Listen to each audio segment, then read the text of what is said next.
नमस्कार, भुसावळ स्टारमध्ये तुम्हाला सर्वांचं खूप मनापासून स्वागत आहे। तर तुम्हाला सर्वांना गुड मॉर्निंग। तर आजचा संडे खूप स्पेशल आहे आमच्यासाठी, कारण की नेहमीचा संडे कसा असतो साधं जेवणाचा, म्हणजे भाजी चपाती हे साधं बनवतो, पण आज इडली आणि सांबार खायची होती सर्व मुलांना।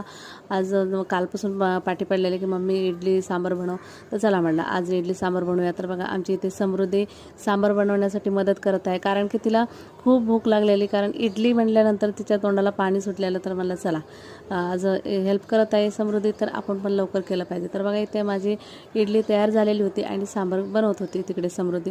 तर बघू शकता बघा इडली किती सॉफ्ट आणि स्पंजी झालेली आहे। तर बघा इथे सांबार तयार झालेला आहे आणि त्यानंतर रात्रीचा थोडासा भात होता, तर त्याला फ्राय केलं छान असं। तर इथे बघा ओल्या नारळाची चटणी तयार झालेली आहे आणि बघा इथे देवासाठी आणि गाईसाठी नैवेद्य काढलेला आहे। तर पूजा झालेली आहे, नैवेद्य दाखवून घेतला आणि आमच्या दीदीला क्लासला जायचं होतं, त्यामुळे बघा इथे तिच्यासाठी अगोदर प्लेट तयार करून दिली इडली आणि सांबारचा आस्वाद घेतली आणि खूप टेस्टी लागते मम्मी असं म्हटलं। तर चला आजचा व्हिडिओ कसा वाटला कमेंटमध्ये सांगा। व्हिडिओ आवडला तर व्हिडिओला लाईक शेअर अँड सबस्क्राईब नक्की करा। चला तर मग बाय बाय, थँक्यू।